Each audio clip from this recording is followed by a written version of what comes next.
If the DOE says that all it needs is congressional approval and the PNOC has the funds, and you said that the letters were sent because it is important that the people know that letters are not sitting in the Senate without action. We would know if there is a letter that is deemed urgent. Kasi wala ang inyong DOE secretary eh. Wala dito eh. E nandito siya last week. Sinabi ba niya sa chairman ng Energy? Sinabi ba niya sa leadership sa Senado? Wala. Ang kanyang linalabi yung biofuel. Sinabi ba yan? Because this is so urgent. It did not come from us. It came from the DOE. May I just know the date? Sir, I know you're a technical person and you seem very knowledgeable. I just need to know, it's an admin matter. Can we kindly put on record after this presentation, Mr. Chair, just bear with me, so that hindi ang itsura nakapending sa Senado, tapos sasabihin nyo, kasi po nag-break, excuse me, hindi po nag-break ang Senado na hindi inaaksyonan ang hinihiling ng executive. Dalawa ang inyong hiningi. Excise tax, napasa namin. At sabihin nyo on the record, kailan nyo mai-implement yan, at ang gulo ninyo. Sinabi nyo, excise tax, kailangan urgent. Nung napasa namin, sinabi, we will see. Yan, galing sa inyo yan ha, kung gagamitin. Tapos, the next day, o sige na nga. Ano ba? Ano ba? Kailangan ba? Hindi. It was deemed urgent, napasa. Tapos, pagkapasa namin, we will see. I'm quoting the executive, nanggaling sa inyo yan. Tapos ngayon, gagawin na. And cite the impact, mararamdaman pa. Yun ang sabi ng chair no, ni Senator Pia. Ano ang ramdam sa pagbaba o pagkaltas ng excise tax? Yung biofuel, maraming concern sa mga coconut and sugar farmers. Pero itong sinabi niyong low-hanging fruit, congressional approval. Tapos nagsabi po kayo, sir, with all due respect ha, kasi po nag-break. Hindi po magandang pakinggan yan. Hindi po mag-break ang Senado kung sinabi niyong kailangan ng congressional approval ang paggamit ng PNOC ng kanilang pondo. Pakilagay po sa record after your presentation and we give a chance to the others, Mr. Chair. Because it's important na hindi tinuturo sa atin na nag-break tayo kaya ang PNOC hindi makagamit ng kanyang pera. That's unfair. Eh, ang sekretary nga ninyo wala dito eh. Kung anong pamumulitik ang ginagawa na naman ng sekretary nyo. Break tayo session pero tuloy-tuloy pa ho yung aming hearing. At kung kailangan po mag-convene, ready naman po magkaroon ng special session at any time. No? So, when did you give the letter ha? Kasi, alam nyo, hindi pwedeng tinuturo-turo nyo kami. Hindi nyo pwedeng sinasabi, makinig kayo. Huwag kayong nagpapalusot dito ha. Sinasabi nyo, yung letter nasa inyo eh. Tapos nag-break kayo. Double jeopardy, hindi pwede yun. Sorry, hindi po kami papayag nun. Kung alam po namin hindi kami mag-break, tama po ang chair. Tinan mo nga, mag-break. Gusto nyo Holy Week, magtrabaho tayo dito eh. Darating natin secretary. Burn the midnight candle. Walang labasan sa kwarto hanggang hindi nakita ang pagtulong sa tao. Pero wag nyo sasabihin na nag-break kami, kaya hindi napasa yung hiniling ng DOE na congressional approval. Hindi po sir. Hindi niyo kasalanan yon kasi wala ang inyong sekretarya. Thank you, Mr. Chair. Undersecretary Sandy Sales will be the one presenting the formal presentation of the Department of Energy. Good morning to you, Mr. Chair, to the honorable senators, to our colleagues, ating mga kababayan. I'd just like to report that when we had these reports on the Middle East crisis, immediately upon the instructions of the Secretary, I coordinated with the DILG Secretary, John Vic Remulla, on March 4, 8:06 p.m. And immediately he said, go to Yusek Iringan. And at 8:22 p.m., we were already in contact with Yusek Iringan and the DILG staff. The following day, we were already coordinating closely, specifically 7:10 a.m. with Director Robin Lim. So what were we talking about? We were talking about how to strategically organize ourselves. If needed, that we will utilize all the local government units in ensuring that there is sufficiency of supply of petroleum products in the ground. On Friday, March 6, I coordinated with the DOE coordinated with Chief PNP Nartates on March 6, 2026 at 9:10 a.m. And at March 7, 2026, 11 a.m., he gave his point person, General Piñones, the Director for Operations. Again, it was strategic that we also contact the chiefs of police to make sure that there will be no profiteering on the ground and there will be no hoarding. There will be sufficiency of supply because the objective is how to deliver petroleum products on the ground and make sure that even if we have supply for the country, the network should be working. Now, to record all the complaints of price increases, queries, and potential hoarding, on Saturday, we organized a group chat with the ICT so that on Sunday, we were able to already put up the eGov.ph e-report system, because we have 3 levels of looking into complaints or concerns with gasoline stations. Level 1 is consumer welfare promotion. Level 2 is the Oil Industry Management Bureau looking into the report. And level 3 is legal services looking at the potential administrative or criminal cases. We only have 5 people with the CWPO, but we thank the DICT for putting up the system overnight. So we were able to contact them at 9 o'clock in the evening. And at 2:30 Sunday, we were already walking through the eGov e-report portal on how we will manage the same. And on Monday, 2:19 p.m., we were able to already go live and come up with a system wherein I think there are 36 million subscribers of eGov.ph that have validated na mga IDs and emails and contact numbers pag nagre-report on, and they can send pictures and they can send also videos that will make our jobs easier to make sure that everyone will be our partners in delivering the petroleum products on the ground. So napadali po yun. So for that, Mr. Chair, Honorable Senators, we first turn it over to Undersecretary Sales on the supply and other issues, and also the other guidelines. We will turn it over to Director Rino Abad from the Oil Industry Management Bureau. With your permission. Go ahead, Yusek Sales. Thank you. Magandang umaga po sa lahat. So si Yusek Wimpy, naghati na kami, type enforcer on the ground, and myself looking after making sure we continue to have supply coming into the country. So next slide. So we've structured this as per the request of the committee. So we begin with the current situation, assess our stock, and then a short slide on the MAPS price series, as this is the direct price that imports come into the country are ranged against. Mr. Chairman, before you proceed, just for the record, may we know where Secretary Sharon Green is?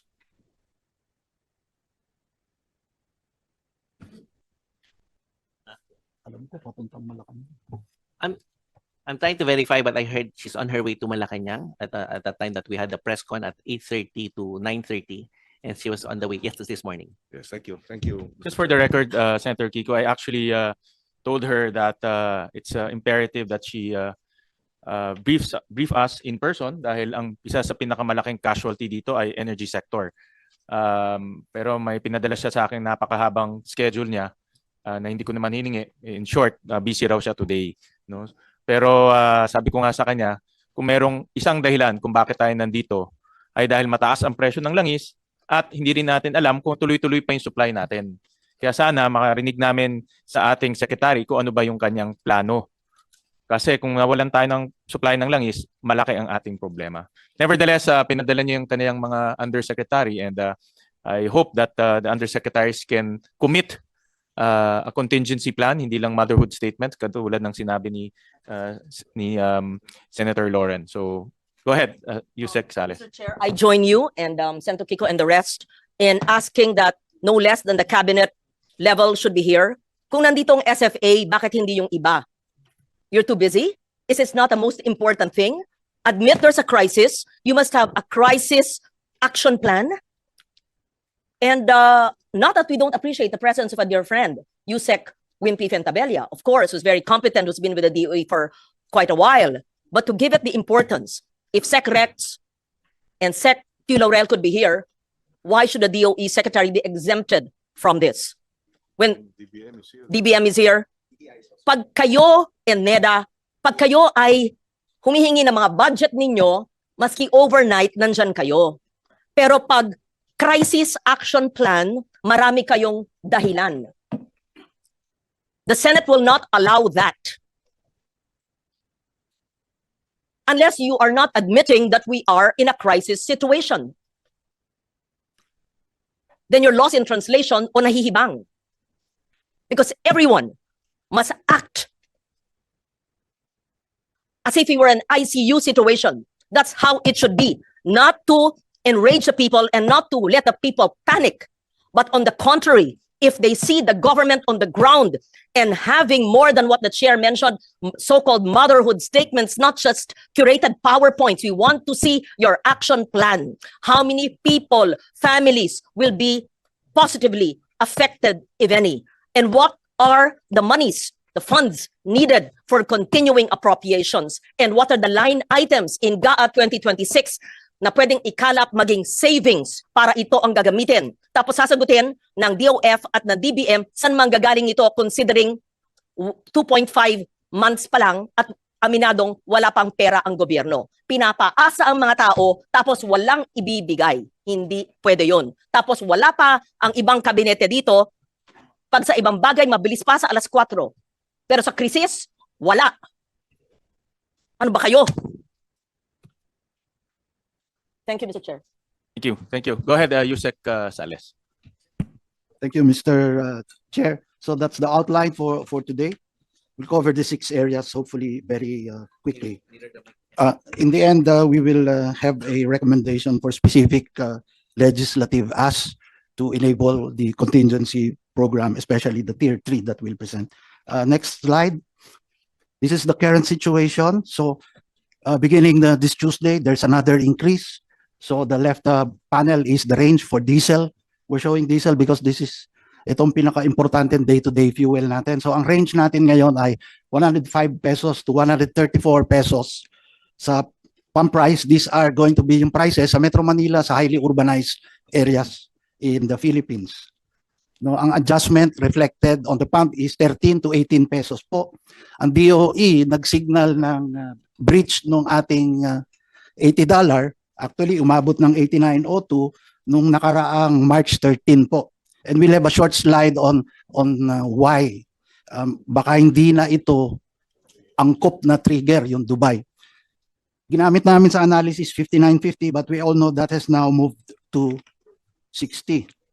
So maliit pa lang. Next slide. So this slide shows yung ating current inventory as of Friday, March 20. Yung dark blue, this chart is in days po. And iba-ibang produkto nandiyan po, diesel, gasoline, LPG. So yung dark blue are actual stock in country. So sa diesel may 46 days. This is based on our average utilization, daily utilization. Yung light blue color po, yan po ang nagre-represent ng physical limit ng ating storage tanks in country. So pag tinignan nyo, medyo malapit na tayo sa tank tops ng diesel at gasoline. This takes into account yung nabili na, nasa dagat na at papunta na sa Pilipinas. Confirmed in transit orders. So in terms sa international standard po, sa IEA, 30 days po ang suggestion ng International Energy Association. In fact, all our products are above that. Ngayon, ang hindi lang LPG. So we're looking especially into the case of LPG. Dito po sa slide na to, kasama na dyan yung unang na-order ng PNOC Exploration Corporation, about 138,000 barrels of diesel. So ang sunod namin tinitingnan actually is yung ating LPG at yung jet fuel. Yung fuel oil po, karamihan dyan ay for generators na natitira na lang. Next slide. Ito po yung basihan kung bakit ba kailangan natin palitan yung ating trigger na Dubai Platts na nasa batas. Simply put, sa oil trading may Dubai Platts, dyan po nakabase ang presyo ng produkto. And ang tinatawag technically is yung crack spread.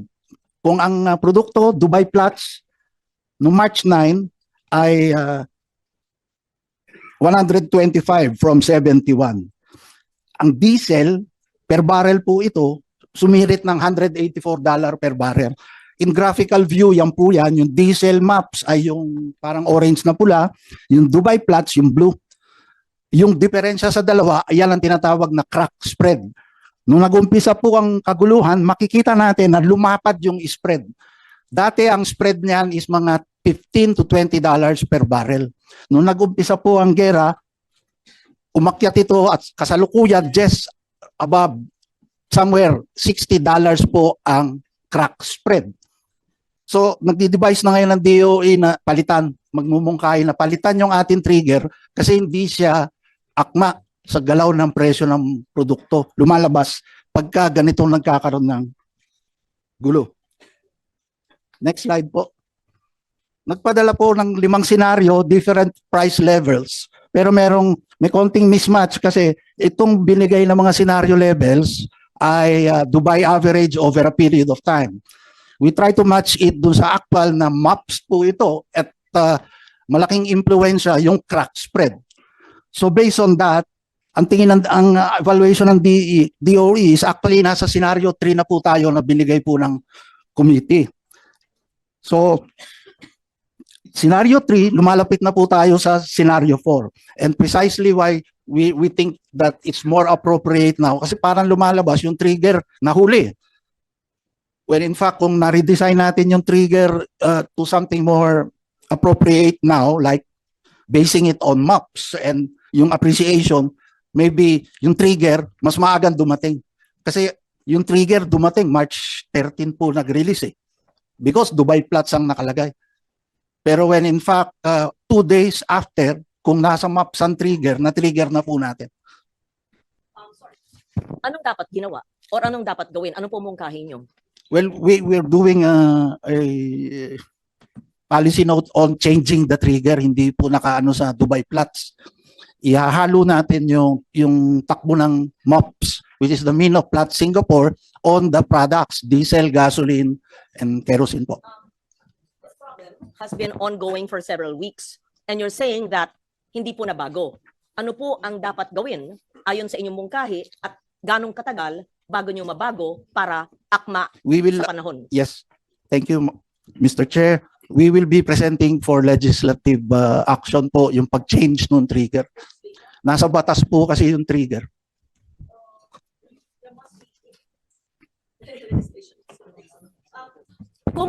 Kung batas po yan, kung batas po yan, kung paano ko lang batas, tanong ko, nabigay na ba nyo sa Senado at sa Kongreso yung bill? Pangalawa, na-certify ba ng urgent? At kung hindi pa, anong sense of urgency ninyo sa DOE kung sinasabi nyo sa hearing na ito na kailangan may batas na ganito, Mr. Chair. legislation? Number one, are the draft bills in both houses of Congress, have they been referred to the appropriate committees? I did not see a certification of urgency by the Office of the President. If you seem to say, sir, that this is very urgent. Mr. Chair, if I may, we did realize this when the situation unfolded as shown on the graph. So you would see that it's a fairly constant 20, and then when the crisis happened, the market reacted differently now. The spread was increasing very fast. And in fact, we already issued based on the $80, the certification by the DOE. So with this realization, we said that we need to change because with what has recently happened, we need to change the trigger probably to make it more reactive to situations like this. Just to clarify, yung in-trigger kasi is meant to do two things. One is to trigger the suspension of excise tax. Two is to release the Pantawid Pasada under DOTR. But ito are for purposes of triggering the release of funds. Ang DOE should have a much different trigger. Dapat mas maaga kayo, wag niyo nang antayin yung mga trigger sa loob ng GA kasi hindi yan para sa inyo. Para yan sa release ng funds. No, so ang punto ko, nung nangyari na yung digmaan, ang analysis ng DOE should be very different. I don't think you should blame the trigger. Kaya late tayo umakto. Kasi iba yun eh. Ibang-iba yun. But again, with the indulgence for colleagues, let's allow DOE to finish first, and then later on we can Thank you. propound those questions. And then after that, we'll go to DepDev para to look at the inflation scenario and also to the Department of Agriculture for the spillover effects to food security. Thank you, Mr. Chair. Yes. And before I propound questions later, pagkatapos lang po ng DOE presentation, meron akong immediate na observation sa presentation nila kasi it relates po dun sa interpellation natin ng excise tax bill. Salamat, Mr. Chair. Thank you, Senator Risa. Go ahead, Yusek Sales. Thank you po. Next slide po. Now, this is just a graphical presentation against the 5 scenarios. So yung second clustered columns, yan ang current situation na po natin. And you can compare dun sa scenario 1, 2, 3, 4, and 5 using yung time-bound and Dubai average. So in reality, as of this week po, nag-i-straddle na tayo between S3 and S4 scenarios that were given by the committee. So yan po ang situation ngayong linggo. Okay, next slide po. Baka medyo maliit pero nilagay lang namin yung action ng DOE in terms of yung immediate tier 1, tier 2 at saka tier 3, 30-day, 90-day and beyond 90 days. So yung nasa unahan was yung sinabi ni Yusek Wimpy during the first week of the situation, intensified inventory check. We wanted to make sure anong estado ng ating supply. Nag-coordinate sa LGU, PNP to check on profiteering and hoarding. Tapos immediately we engaged the oil companies for potential mitigation in price adjustments, like what happened in the first 2 weeks that they were staggering the increases. Then we intensified the energy savings program. In fact, we instituted work from home, carpooling in the department itself. We also went out to the other national government agencies for for their implementation, more intense implementation of the energy savings programs in place. We also activated PNOC and PNOC EC to try and look for other sources. And in fact, yung first cargo na in-order ni PNOC EC is arriving towards the end of this week. Diesel po siya, dadating po sa Subic ngayong linggo. We also engage with the different embassies to ensure yung mga existing contracts po natin, kasi karamihan ng produkto natin ang gagaling po sa South Korea, China, Japan, Malaysia, Singapore, around the region lang, malapit. But we talk to all of the ambassadors here, and in some of the instances directly talk to their Ministry of Energy or to ensure that yung existing contracts, yung na-order na in place, ay wag pong tamaan ng any sort of export ban. And in fact, kaya medyo gumanda yung inventory, may deliveries na dumating from China, South Korea, Japan. Yung usual suppliers natin are still coming in. That's why yung pinakitang inventory is relatively high. May 38 days po tayo sa gasoline, 42 I think days sa diesel, and more para sa bunker fuel. No? So those are the things we immediately encountered. Of course, pwede rin kasing mag-cascade into the power sector, so we immediately talk to the importers of our coal. So although in power, mas konti na lang ginagamit natin, peaking fuel na lang yan. But of course, yung coal kasi ini-import natin sa Indonesia, so may marginal increase dahil sa transportation, shipping costs sa Indonesia. So hindi pa namin na-quantify, but it's looking itong mga bagong shipments na dadating ng coal, marginally 10 to 20% increase, primarily sa freight cost. No, but we're already engaging the power plants, especially magsasummer na po tayo. And then yung define natin sa tier 2, further actions natin in the short to medium term. Ito na nga, nag-engage na kami sa embassies to ensure our continued supply para sa mga private contracts with all of our supplying countries.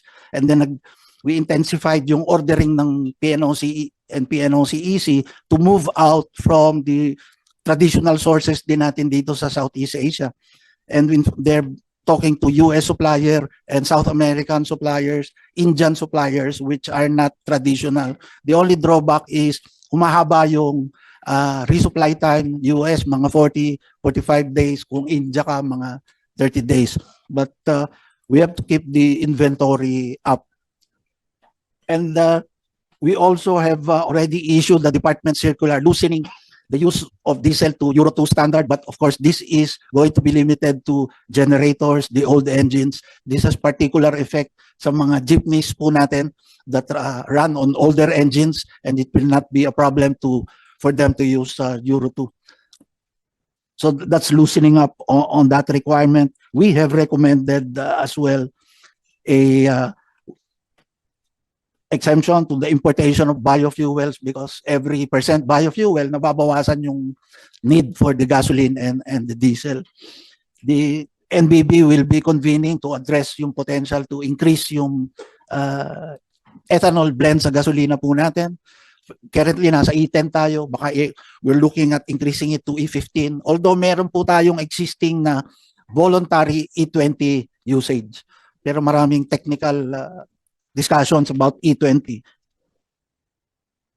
Also, we are going to be seeking approval for the supplemental budget for PNOC. The request has been passed to the Committee on Energy Chair in the House, I think. So we want to activate yung funds ng GOCC natin to be able to address yung inventory natin in country to keep it at a healthy level. So there's more there. But, Mr. Chair, Go ahead. Go ahead, follow up ma'am. lang. Magkano yung supplemental budget na hinihingi nyo for PNOC? I think yung initial request, if I'm not very sure, but it should be 8 billion to 10 billion. And this is in not funds from the national government. That those are funds in the PNOC, but needs congressional action in the budget para ma-release, magamit. Well noted. Salamat, Mr. Chair. Thank- Just to place on record, the National Oil and Gas Contingency Plan was in place in 2023. We were using the previous plan 2002, but it was also based on the 1973 experience of the Philippines. So, siya po yung pinaka-senior na nandun na noong 1973 po. Mr. Chair, the congressional approval is needed based on the answer to the question of Senator Ontiveros. So, has it been communicated to both houses? I think a letter was submitted to the committee chairs, but naka-break po ang Kasi po, we were willing to go on special session. May we know, number one, no GAA funds needed. It's with PNOC, and all it needed was congressional approval.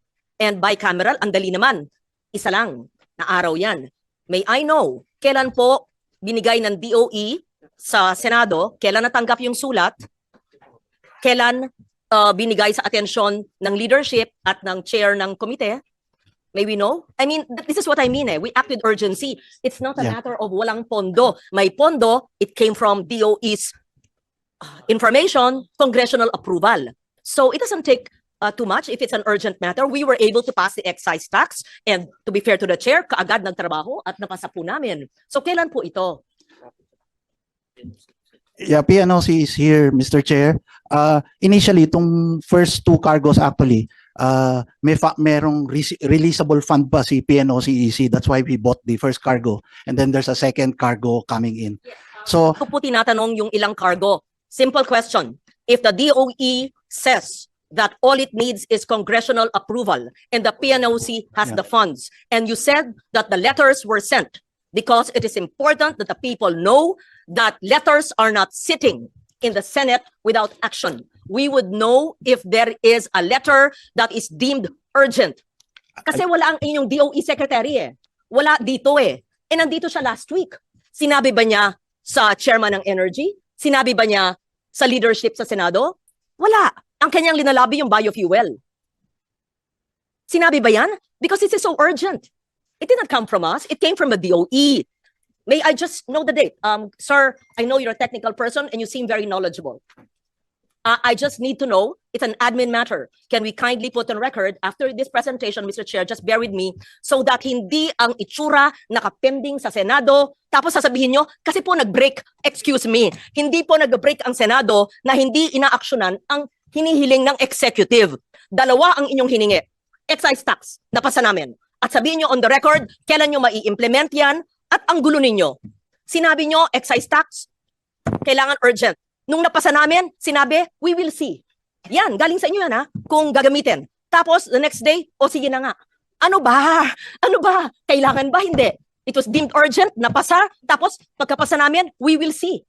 I'm quoting the executive, nanggaling sa inyo yan. Tapos ngayon, gagawin na. And cite the impact, mararamdaman pa. Yun ang sabi ng chair noon, ni Senator Pia. Ano ang ramdam sa pagbaba o pagkaltas ng excise tax? Yung biofuel, maraming concern sa mga coconut and sugar farmers. Pero itong sinabi niyong low-hanging fruit, congressional approval. Tapos nagsabi po kayo, sir, with all due respect kasi po nag-break, hindi po magandang pakinggan yan.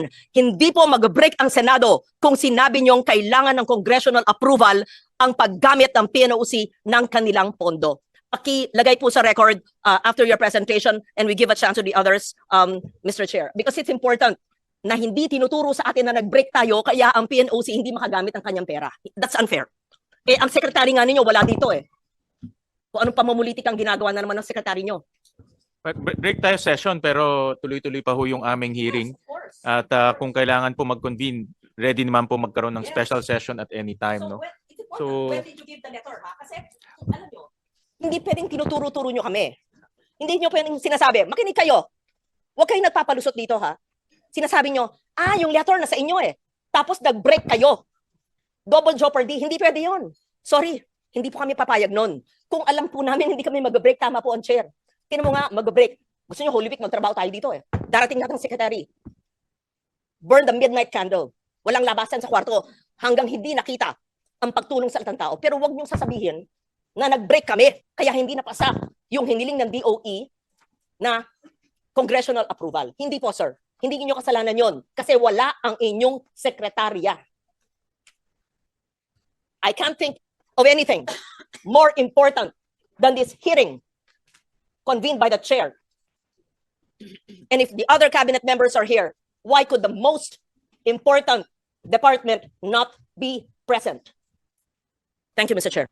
Thank you. And may I reiterate, Secretary Yusek Fentabella, na kung pwede namang ipagpaliban muna ni Secretary Garin yung kanyang mga meetings, tingin ko hanggang mamaya pa tayo dito. After her Malacanang meeting, mas magandang pumunta ho siya dito.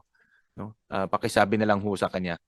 Pinadala niya sa akin yung mga schedule niya. Tingin ko naman mas mahalagang makausap niya ngayon ang taong bayan para marinig sa kanya mismo kung ano yung kanyang mga plano kung sakaling mawala talaga tayo ng langis. No?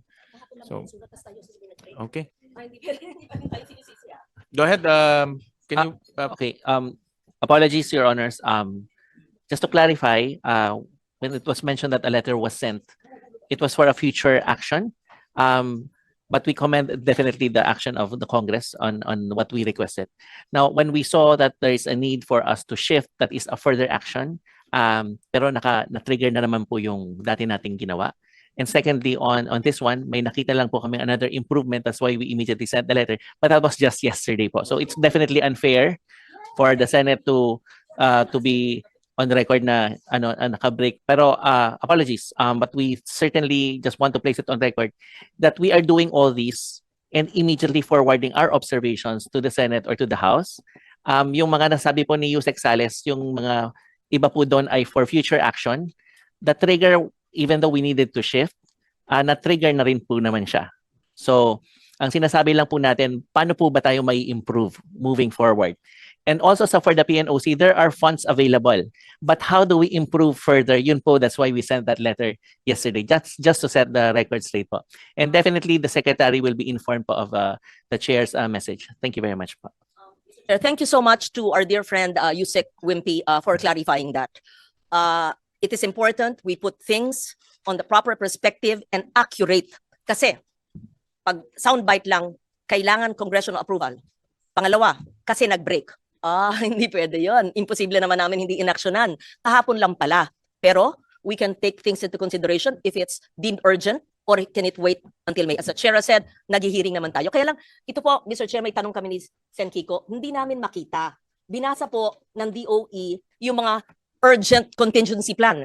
Ang pagkaintindi po namin, work from home at carpooling. So, ano ba ho ang top 3 na pinakamahalaga na ginawa ng DOE para maibsan ang pagtaas ng presyo ng petroleum products at matulungan lahat ng sektor? Kasi ang narinig namin yung carpooling at saka yung work from home. Hindi naman po yun emergency situation lang. Marami pang ibang dapat na mararamdaman po ng tao. Hindi namin makita yung iba. Thank you. So, the first ones that we definitely did was to coordinate closely with the DILG. Yung coordination po with the DILG and with Yusek Iringan, it brought about an online meeting last Wednesday with all the mayors Luzon, Visayas, Mindanao, and some of the governors were present as well. These were to align yung mga roles and mga basis ng batas para ipatupad po natin yun. The other one is how to make sure that we have supply. So aside from the private oil companies going about with their partners and suppliers on the contracts where and when they will get their products, there is that added venue or channel wherein the PNOC or the government is also looking into additional suppliers just to make sure that we have the supplies needed. Kaya nga po, yung inventory natin, it's not breached. We have sufficient supplies. And hindi pa rin tayo, we will not let our guards down. That's why we mentioned that aside from the existing money, we may need additional arsenal and additional options. But nonetheless, again, we apologize for that. We will be more circumspect in our statements. But it's definitely thanking the committee for holding this meeting, because in our way forward, and that is the third one, no, kasi it's really supply on the ground and supply for the country. On our way forward, it is really imperative for us to pursue the transition. What makes the situation different from 1973 is now we have electric cooking more available. Now we have more renewable energy and indigenous sources that we just need to fast track. And sometimes we need more bold reforms so that we can have a faster way forward in having a more secure, not only for energy, but over our national security. So we commend the DMW and the DFA for their presentations, na yung mga OFWs natin, pinapasalamatan natin, pinapangalagaan natin. Pero isipin po natin that our energy behavior should support what the OFWs are doing. They are sending us dollars, and yet we are sending out dollars because of our energy behavior. So we need to focus on the solutions previously given to us, but there was a lot of things that happened that even included the downgrading of the Ministry of Energy to an office, and then it was reborn to a department.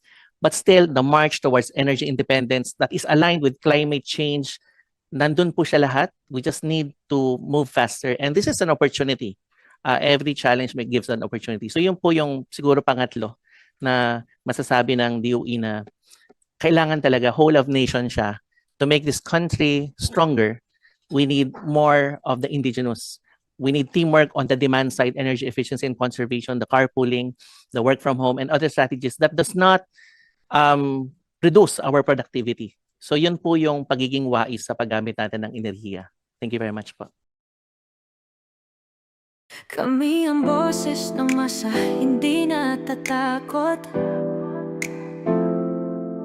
Katotohanan lang, di kami nalulunod.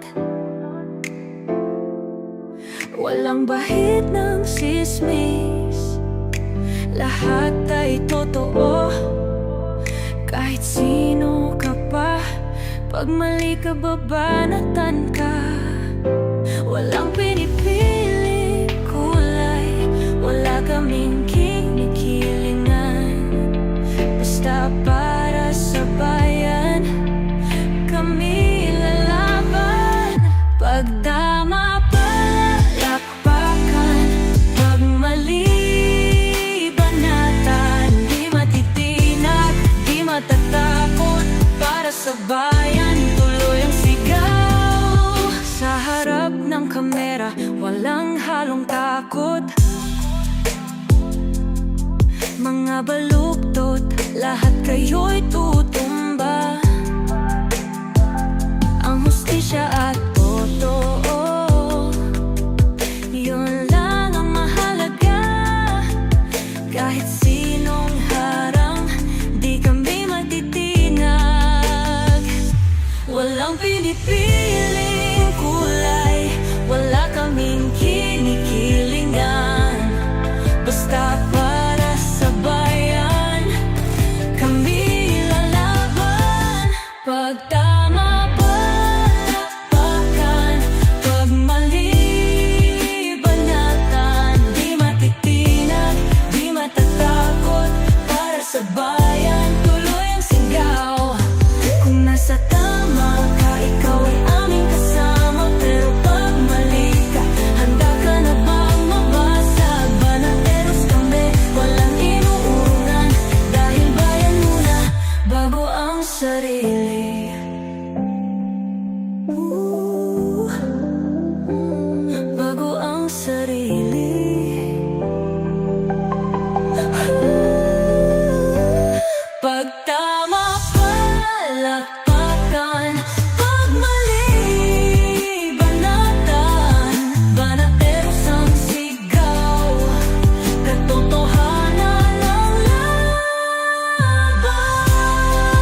Sa